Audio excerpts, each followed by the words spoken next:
It's that time of year again. I am doing another seasonal knitting plans video.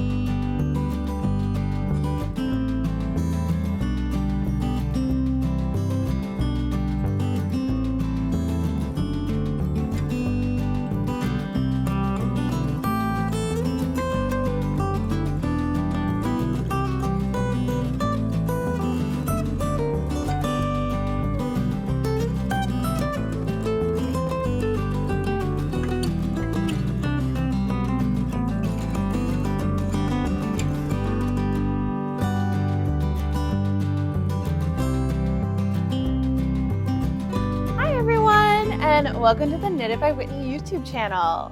This is a bit of a different view for you. I have never actually used my camera in this particular spot, but behind me is the corner where I actually first started recording my podcast, which I think is like 4 years ago now. So I wanted to try out a different spot to film just because the sun is coming in. It looks really pretty. Rue's right behind me, so you can kind of see him. And we have this really awesome banana leaf plant and a Christmas cactus. And I just thought it looked really fun and all green and everything. But I thought I would film here today just because I recently watched Cozy Books and Knits, Cozy Books and Yarn, Eleanor's podcast. She was doing a video of her dream knitting plans, and I found some really cool patterns from that video. But whenever she films sitting on one side of her couch, and oh my gosh, her channel name lives up to the name, Cozy Books and Knits or Cozy Books and Yarns, because she has the cutest little cottage living room area. She's got like a brick wall with a fireplace. She's got a big bookshelf behind her full of all kinds of books, and it just looks really, really cozy. So I thought I would take inspiration from her today and try filming my own sort of at the end of the couch style. So I thought I'd try it just for something different. I can already tell that as somebody in my mid-30s with hip problems, I probably won't want to record like this regularly, especially if I'm going to be doing a long video, because I have one of my legs up on the love seat with my knee bent and the other one is hanging off the couch. And I know that that's going to get uncomfortable in a while, and I will probably have one very fallen asleep foot. But I thought this video might not be too long, so it might be easy to film this one in this setting. So that was a lot of preamble. You're not here for preamble, you're here for my knitting plans. This is my fall knitting plans video, and it's also going to be a fun one for me to film and chat about because it has been a year of doing these seasonal knitting plans videos, and I thought it'd be kind of neat to do a little bit of a year check-in to see how these videos have been working for me and if I've been enjoying them or not. You might be able to guess I have been enjoying it because here I am filming another one, and I thought it'd be fun to talk about them. I actually love these videos, and I particularly love them because I can't plan my knitting out too far in advance. So for example, I don't do a make 9. I don't do a list of things that I want to make every year with like goals of what things to make when. Simply because I'm a magpie and I'm just attracted by brand new things all the time.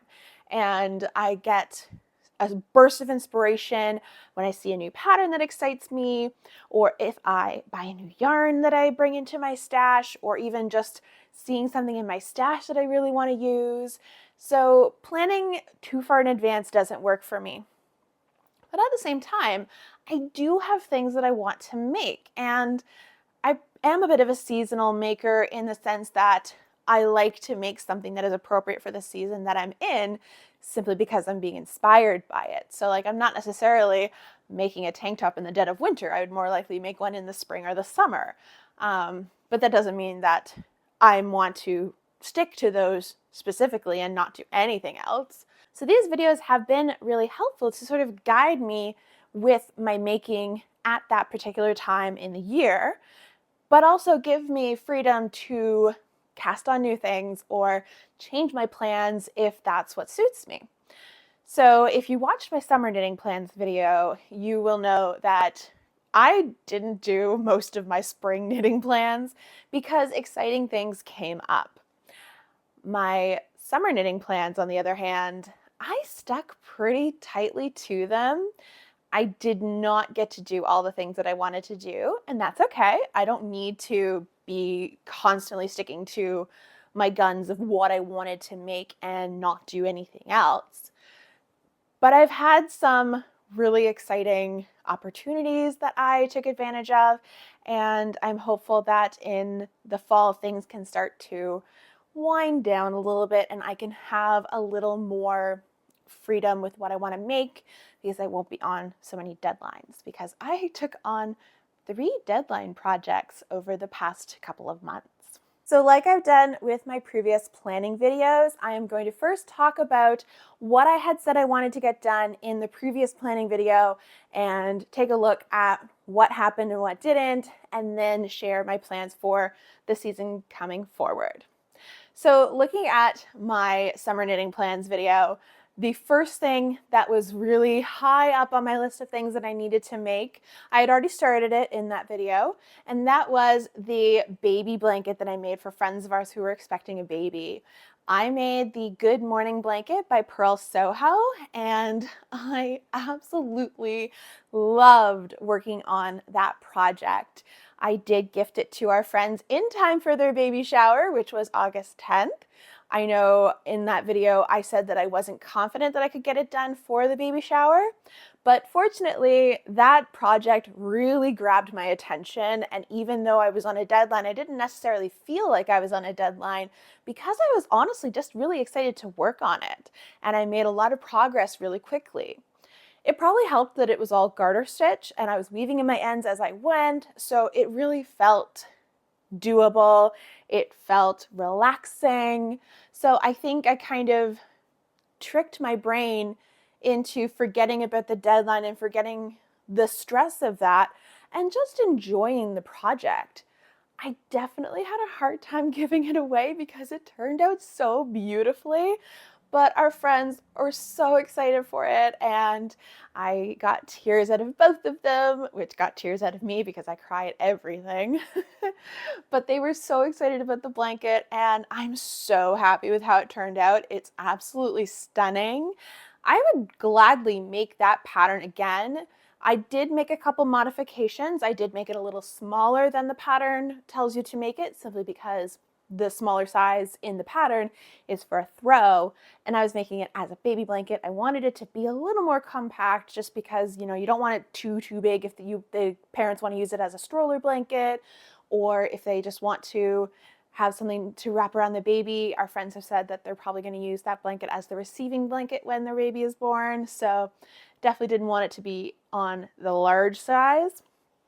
And I also added an I-cord trim to it. I wasn't originally intending to do this, but somebody suggested it to me either in one of the comments on my videos, or maybe it was somebody in my own local knitting group, and it actually turned out to be a great idea. So whoever gave me that idea, thank you so much.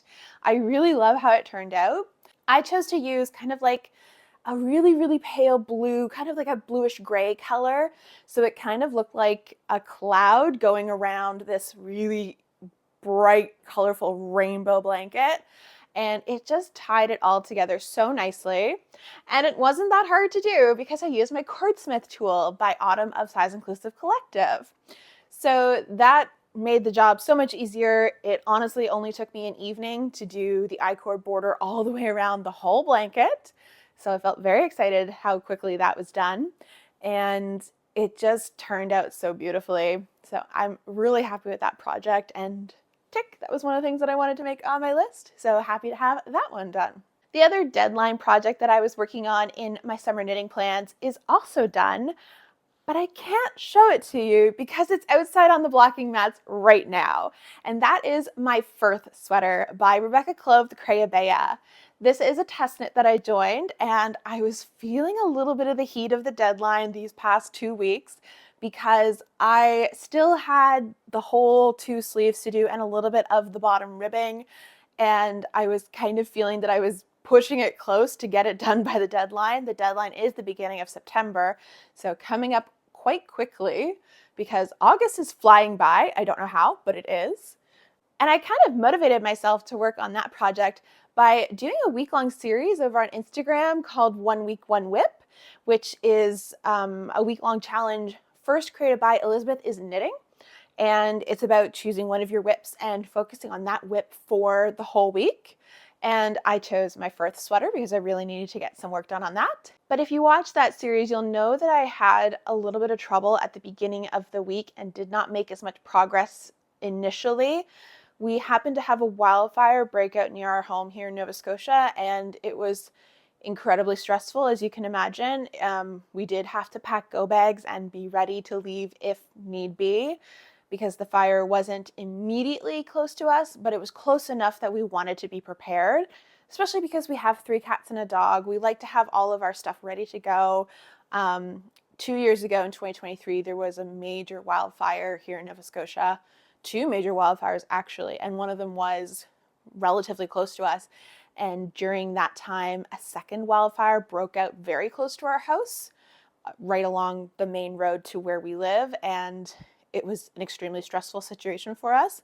So we did have to get our go bags ready for the first time that time. And as horrible as that was, it got us prepared for the next time. So now we have a list of all of the stuff that we need to pack. If we need to pack go bags, all of our important documents are in one place that is easy to find and easy to get right away. And of course, our pet carriers and our dog leash and all that stuff are very easy to access so that if need be, we can be ready to go in 10 to 15 minutes. So, love being prepared. Hated the stress of needing to do it. I was an absolute wreck that day that we had to pack go bags and everything. So I actually barely worked on my Firth Sweater for the first couple of days of my 1 Week, 1 Whip series, which was contrary to what that challenge was meant to help me do. But closer to the end of the week, once the wildfire had been gotten under control and I no longer had that stress looming over me, I was able to make some really good progress on that sweater. And I managed to finish that sweater last night. So I was very, very happy to have that on the blocking mats. I have it in bright sun. As you can tell, today is a very sunny day. And our back deck gets full sun, hence why we have a gazebo to protect me, who is very pale and very sensitive to the sun. But it's great for blocking my knits in the summertime. So I have my sweater out there now. I'm hopeful that it'll be dry by the end of the day, but that is my second finished summer knitting plan. Now we get into what I don't want to call failures of the summer knitting, but just plans that changed in my summer knitting. And you might be able to guess, because I was working pretty solidly on that baby blanket and on my Firth Sweater, everything else kind of fell to the wayside. So all of my other summer knitting plans that I wanted to make did not get made. I do have a little bit of progress to show on a couple of them. And in one case, it's progress, but it doesn't look like progress because it's much less knitting than there was when I showed it off before. But the plan is in progress to continue working on it in the fall, and I'll chat a bit about that. As helpful as it is to have the space on the love seat to hold all of my stuff, my hip is already hurting, so I'm gonna try and go a little faster. But you know me, I am very talkative. But the first of my other summer knitting plans that really fell by the wayside was my Toivo tee by Meiju Knits. Hope I pronounced that correctly. But as you can see, it's not much.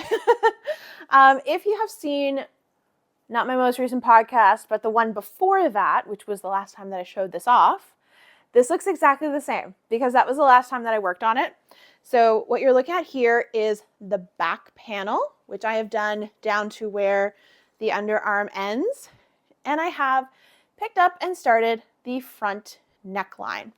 So if I hold it up correctly, this is what it's going to look like. And the front is going to look the same as the back. I just need to keep working on that. This pattern has just really fallen by the wayside because of my other projects that I needed to work on that were more important. I know I said that I really wanted to get this one done in the summer because it is a cotton pattern. I still want to keep working on this one, but I have a feeling this one won't be finished until probably next summer. The yarn for this one is very special yarn. It was gifted to me by my friend Madison of Fleurange Apparel, and it is from her Spring Summer Core collection. And this is one that is 70% cotton, 30% merino. I'm using her fingering base, which is held double for this pattern. I have 3 colors. I have Patience, which is blue, Empathy, which is purple, and Loyalty, which is yellow. And Madison is going to be continuing her core collection of colors coming up in the fall and winter, only she has chosen 5 different shades of the summer colors that she offered. And she's already started doing some colorway releases on Instagram, and I'm so excited for them. There are some really beautiful colors in it. I'm particularly obsessed with this orange that she just announced on Friday. I think the color was Bravery, but I'm blanking on the word. So that is one that I'm super, super stoked about. I'll probably get a sweater quantity of that because I think it would look so beautiful in a fall project. I just don't know what fall project yet. But this is my toy voti. Now for the project that I was kind of cryptic on. This is a pattern that I had originally started in fall of last year because I took it on our trip to Portugal. And that was the Tolsta tank by Rebecca Clove, the Creabea. And I'm using this really awesome yarn. It is from Michaels. It is Loops and Threads Silky Soft, I think. And I'm using the color Cobalt, which is a bright blue. The last time I showed this, I had the body almost up to where I needed to split for the front and the back because it was a bottom-up design. And now it looks like this, which you will have seen if you saw my most recent podcast, which was just one that I did maybe a week or 2 ago at this point. But I had to frog all of the work that I had done on this tank top because of a couple of reasons. The most glaring mistake was I did the wrong size decreases, because once you get to where you split the front and the back panel, you have to start doing decreases for the armholes of the tank top because I was doing the basic style tank top. And I thought I was making size 6, and it turns out I had cast on for size 5. And I could have just gone back to where the split was and do the decreases for size 5. But when I looked at the measurements of the different sizes, I realized I'm just not comfortable in a size 5. I would much rather have a size 6 so that I have a bit more positive ease. And I had thought about making that pattern into a t-shirt anyway by doing my own cap sleeves and doing little short sleeve cap sleeves, because I was also gifted some yarn that is the same color by my friend Catherine of Creation Miss Couture Yarns based in Alberta. But I wanted to use that yarn to make another 03 ribbed cami. And I thought, I don't think I want 2 blue tank tops that are the exact same shade of blue, even if they're different yarns. So when I realized I had made the mistake of doing the wrong size decreases for the Tolsta tank, I thought, you know what, I'm just going to cut my losses. I'm going to frog all of this, and I'm going to start a Tolsta tee, which I do have in my pattern library and which I've made before, and I kind of wasn't happy with it because I made such a significant modification and it doesn't fit very comfortably because the yoke is too long, and it makes me uncomfortable because it comes up too high on my neck. and I really can't wear it the way that I want to wear it because of the ill-fitting yoke.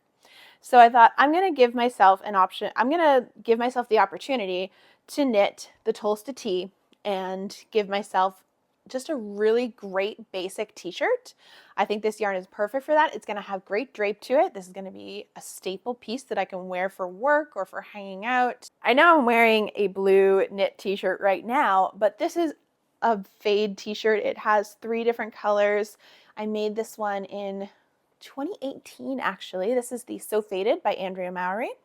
And I feel that this Tolsta tee, because it is a totally different drape and it is a different color than what I'm wearing, it will still have a great place in my wardrobe and be very wearable for me.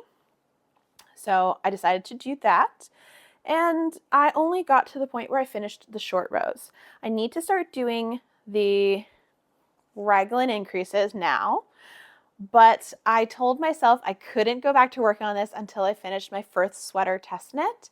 And since that's outside on the blocking mats right now, I can finally get back to this project, and I'm so excited because I have been wanting to work on something just really simple, really intuitive, something that's just a basic pattern for a while, because I'm not a huge test knit person, but I really wanted to make the Firth sweater, and it lined up that I had the time to do it as well.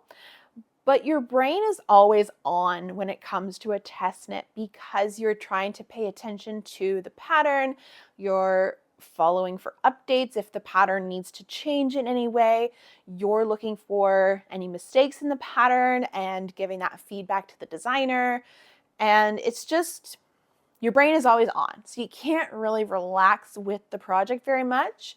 Once I got to the body and I was just knitting the body straight down, that was pretty relaxing, and the sleeves were pretty relaxing because I was just doing decreases and then I got down to the cuff. But it's because I was on a time limit as well that I just felt that I couldn't relax into the project as much as I wanted to. And I'm really excited to now pick up this project again and just relax into a project. So those are the only plans from my summer knitting plans that actually got some amount of work done on them, albeit not very much. All the other plans that I mentioned in that video did not happen at all. And that's okay, because that's part of what I like about these knitting plans videos, is that I can make these plans, but it's okay if the plan changes or if I don't get to do them at all. So during the summer, I really was focusing entirely on the baby blanket and then the Firth Sweater test knit. And I felt like until I got to the point where the Firth Sweater completion was in sight, I couldn't even think about what I wanted to make in the fall other than the Tolsta tee, which I know I want to work on in the fall. And I think it's not unrealistic to want to finish that in the fall. I feel like that's a very doable goal for me. But other than that, I haven't really been able to think about what I wanted to make until today when I started blocking the sweater, and I thought, I'm just going to take a look at my yarn stash and I'm going to see what sparks my interest, see where my needles want to go for the fall. And I did pick out 2 projects that I want to cast on, and I'm also going to mention a couple deadline-ish projects that I'm going to work on. First one is going to be a sample knit for my friend Madison of Fleurange Apparel. I have been friends with Madison online for a couple of years now, and I'm kind of like her sounding board for some of her ideas. And so I've gotten a sneak peek of some of her upcoming collections, including one that I'm going to be making a sample for. Now, I don't want to say anything about the collection because she hasn't spoken about it publicly yet. I'm just going to tell you what I'm going to be making, and that is an emotional support chicken, which I knit before. I knit it last year for one of my friends. I knit her a really bright pastel one, so I'll include a photo here of what that looks like. It was such a fun project, and it knit up super quick. I think I made it in a week, so I felt really comfortable taking on this deadline project from Madison. She's given me a really healthy deadline of when it needs to be done by. And now that my Firth sweater is complete and the yarn from her has arrived, once I wind that up, I can get going on that project really soon. Once her collection has been announced and all the colors are shown, then I'll share pictures of it. But sadly, you probably won't see pictures of that sample knit for quite a long time.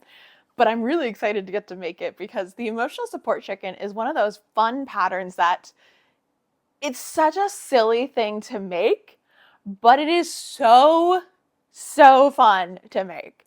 It's really rewarding, and when you finish it, it's so squishy, and I loved it. I had a really hard time giving the one that I made the first time away, and I also had to give this one away because it's a sample knit, but it's definitely a really fun pattern, and I loved making it, and I know I can make it really quickly. It's really engaging, even though you do need to pay attention to the pattern the whole time because there's different instructions all the time. I think it's going to be a really fun one to make, but once I can share pictures of it, you'll understand why I just had to say yes to this sample knit. So I'll have that in the future, but not for a while. The other project that I want to make that has a little bit of a deadline is currently in swatch form, but I don't know if this is going to be the pattern that I go for. My cousin recently had her second baby, and it dawned on me after she had the baby, oh no, I didn't knit anything for baby number 2. And I felt really guilty about it. But I had been focusing on the baby blanket for our friends of ours who are expecting, and because my cousin doesn't live local, it was kind of out of sight, out of mind, which sounds terrible to say. I love her so much. I know she watches my videos too. But I wanted to make a little something for her new baby. And I'm toying with the idea of doing a baby version of the Stick Season sweater by Rebecca Clow. So I have done a little swatch. Hope that comes out okay. I know I'm backlit right now. But Rebecca has been getting some of her most popular patterns graded to baby and child sizes, and the Stick Season is going to be one of those patterns. And she's going to be looking for testers for them soon, and I think a baby Stick Season would look super cute, especially because it's got some nice texture on the yoke and then the rest of it is knit in just plain stockinette. I can really get a yarn to shine, especially this Tweety yarn that I have selected.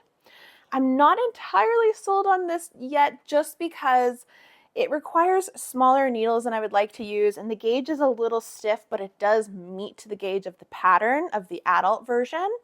And I'm assuming that the child's version will have either the same or a very similar gauge. And I just don't think I want to make something that small and stiff. So I'm not entirely sold on the pattern yet. Also, it would be another test knit, and I think I'm just a little burnt out on test knits. So I'm still looking at other baby pattern options, and I found a Henley pattern that I think is really adorable. So I might knit a little baby Henley instead. But again, have not made any decisions yet other than what yarn I'm using. So I can at least talk about the yarn. This is a very special yarn to me. Hopefully you can see it. It's of course not showing up as it should. Maybe if I hold it over here. It's still looking a lot darker than it is in person just because of the lighting from the window. I did not take that into consideration when I chose to film here, but here we are now. This is Red Dwarf Fiber Studios. This is from her original ACOTAR collection, and this is Curse Breaker, which was Farah's tonal colorway, and I love it. It's like this really fun maroon burgundy-esque kind of like berry color, and I just love it, and I think it's stunning. When I purchased from the original ACOTAR order, I wanted to buy all the colors, but it was, quite expensive to buy multiple sweater quantities of her yarn. And ever since it closed back in like 2021, this is like 4 years ago now, I regretted not getting Curse Breaker at that time. So when she had a couple of her Tweety bases, she had just like a couple of extra skeins that she put up in an in-stock order at one point. She had a couple skeins of Curse Breaker and a couple skeins of Truth Teller, which is Azriel's tonal colorway. I just bought one of each, and I thought those were the two colors that I was looking at that I just didn't pull the trigger on. And like Truth Teller, I think I would have been fine if I didn't get any of, but it really ate away at me that I didn't get Curse Breaker. So I thought, well, at least if I get a tweedy skein of it, I can at least make a hat or something with it. And then I thought maybe I'll do something like in brioche with the two colors together, because Curse Breaker and Truth Teller look really good together. But they have been sitting in my stash for a while. And then Kate, in last year's, I think, favorites collection, brought back Curse Breaker and Farah Darling. Oh, they're stunning. And I did pull the trigger this year, and I got Curse Breaker as a sweater quantity. I did not get it on tweed because I didn't want it on tweed. I wanted it on just her regular DK base. And then I also got a mohair as well because I was going to make a sweater that used a little bit of mohair. I'm so glad I bought them. They are like in pride of place in my yarn stash. I'm so excited to use them at some point. I just think it's such a gorgeous color. But then I thought, I don't really need to use the Curse Breaker tweed for myself anymore. So when I was looking in my stash for yarns that I had that I thought would be a good baby color and a good yarn to use, this is superwash. It can go in the washer and the dryer. I thought, I think that's going to be a great color to make something for my cousin's baby. So this is going to be the yarn, but I don't necessarily know what the pattern is going to be yet. But I'm on a little bit of a deadline for that because I want to be able to send that to her relatively soon because the baby was just born. I want her to have something to put the baby in this fall and winter. So I want to be able to get away with making something that's only like 3 to 6 months size rather than something that's 12 months size, so she can have something cute for her baby. I just stood up for a second and I gave myself a couple hip releases, and oh, they felt so good. Back to the knitting. So I want to carry forward one of my knitting plans from the summer into the fall that I did not get a chance to work on at all in the summer. And that's the Lizzie sweater by Sosu Knits. I really want to work on that sweater. Brioche is fresh in my mind from making my Pinetum sweater. But I think all that I can really hope for is to at least swatch for this pattern. Just a reminder, for my Lizzie sweater, I had planned to use Hedgehog Fibers yarn. This is Fly in the minty green. And then this purple is actually from a company called We Love Knitting, which is now defunct, but it was an Australian yarn company. And I just thought the purple and the green look so fun together. But I think all I can really hope for in fall is to at least get a swatch. It's been on my list to make this sweater for quite a long time. And I was looking at my queue the other day and I realized this is one of the oldest queued items on my Ravelry queue. I think I queued this 6 years ago? 5 years ago, because the pattern came out in 2020. So it's been on the list for a long time. And I would at least like to swatch. If I can get more than that, I will be tickled pink. But I think all that I can hope for is a swatch, just because I have other stuff that I want to make, and I kind of want to prioritize the more relaxing knits, at least for a little while. So maybe I will get a swatch done. Maybe I will get to at least cast it on. I'm not sure yet, but I hope that that happens. So other than that, I have 2 other projects that I want to make, and both of these will be brand new ideas that I haven't talked about before. I have a local knitting group at work, and every season, at least for the past 2 seasons, they have been working on an unofficial knit along of the same type of pattern.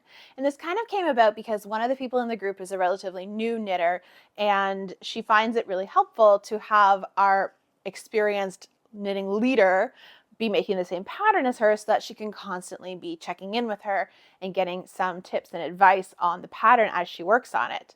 And the rest of us have kind of like followed suit in the sense of we're not making the same pattern as the 2 of them, but we like to make the same type of garment as them. So in the summer, it was tank tops that we're working on, which, the status of mine.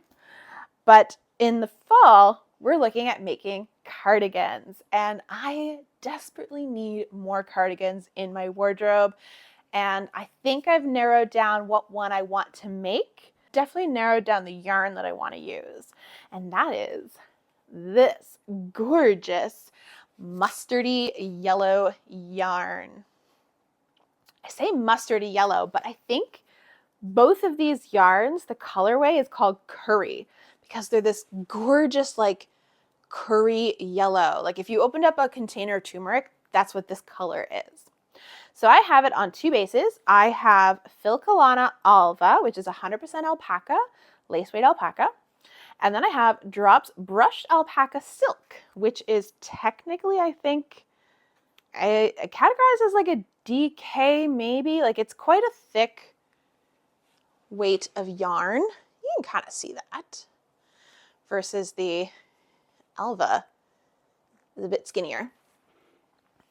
But I really want to use these two together to make a mustard colored cardigan because I have a store-bought one that I wear all the time, although it's a little snug and it also has a hole in the arm, which I can fix. I do know how to sew, but I really would like a better fitting one simply because I've sized out of that store-bought one. And I have finally decided what pattern I want to make. And I haven't bought the pattern yet, but it is in my like cart on Ravelry. I want to make Oxford by Tricot Design MCL, who if you've been here for a while, you know she's one of my absolute favorite designers. But this is going to be the perfect fit for just a regular cardigan that I can wear to work, that I could layer over all kinds of items. And I think it's going to look so good in this curry yellow color. I do love the royal blue of the sample and I want to make that. I know exactly what yarn I want to buy for it and everything. But for now, I'm going to use the stash yarn that I have rather than buying new yarn to make that because I know I really want a yellow cardigan because I wear this color a lot and I especially wear it a lot as a cardigan. So it would be so great to have that as a hand knit cardigan that fits me much better than the store-bought version that doesn't fit anymore. So I really want to join in on my local work knitting groups knit along of cardigans. I am a little behind because I haven't started yet, as you can tell by just me showing you this. But I do feel like that pattern will be a nice, easy pattern to work on simply because it's just a plain stockinette cardigan. I love Marie Christine's patterns. I find them very easy to follow. I really love the amount of detail that she gives in her patterns. It's not too much. It's not too little. They really work for me and I really enjoy making them and her fit is just immaculate. I always know that her patterns will fit me really, really well. So that is one of my new ideas for fall knitting plans. I have one more plan that I want to show you, and this plan is born out of a desire to cast on something that is incredibly fall themed. With the seasons changing and the temperature starting to dip a little bit, I've been feeling really drawn to using rustic yarn, and I really want to use a very fall colored rustic yarn. So I went into my stash and I brought out my Lismore Sheep Farm yarn that I just dropped one of. This is some yarn that I've had in my stash for a couple of years and I'm wanting to make something very specific with it. I want to make the Through Shadows sweater by Melody Hoffman. This is a Lord of the Rings themed pattern and the pattern was very kindly gifted to me by Melody.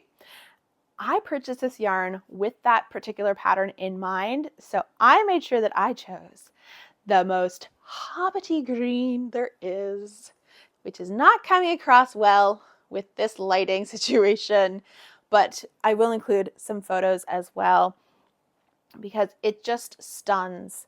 So I'm going to do the main color in this dark hobbity green, which I think is just called heathered green. And then I'm going to use the light natural gray for the color work on the yoke. So I thought these created a great contrast, which sadly you can't see with this lighting situation. So I do apologize about that. I will now remember that for the future if I want to record here. But I'm just really wanting to use a yarn like this that's kind of rustic, that's definitely bulkier than what I've been working with lately. And I just think it's going to look so good in that pattern. And it's a pattern that I've been wanting to make for a little while. So it's definitely, I'm checking things off my list of plans that I've had in place for a little while. Obviously, this one is wildly different than some of my other plans that I have, but I really feel drawn to something that is cozy, something that is rustic. Definitely feeling those autumn vibes. One thing I forgot to mention is that in the fall, I'm also hoping to bring some projects out of hibernation, mainly my Care Sweater by Rebecca Clow, which is one that I started working on in winter of last year. And I also want to make some more progress on my Bibliophile 2 by Alicia Plummer, which is one that's been on my needles, I think, since like spring of 2 years ago. So that one's been on my needles for a while. But I have a little video idea coming up that will involve a couple of my different whips. So hopefully I will get some progress made on those. And I'm just remembering that I think I have a vest that is still a whip in hibernation. I think it's called See My Vest Chunky.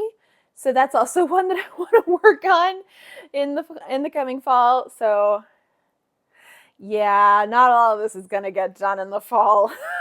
I'm definitely kidding myself there.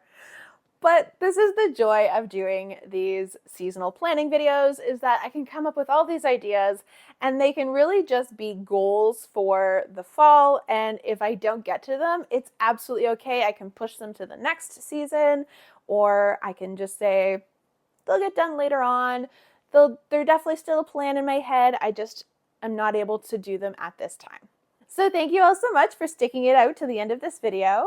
My hips can attest to the fact that this was not a short video, as they are feeling quite stiff and sore from sitting on the couch this way, but it was a fun way to film, albeit with its challenges of the lighting and whatnot, but I hope you didn't mind that. And anytime that the lighting wasn't good enough to show like yarn colors, I will have included photos, so hopefully you were able to see some of the colors a bit better. If you're new here, thank you so much for joining me. I really appreciate it.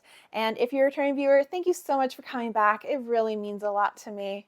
While you're here, it would help my channel if you could like this video, subscribe to my channel, and please leave me a comment below.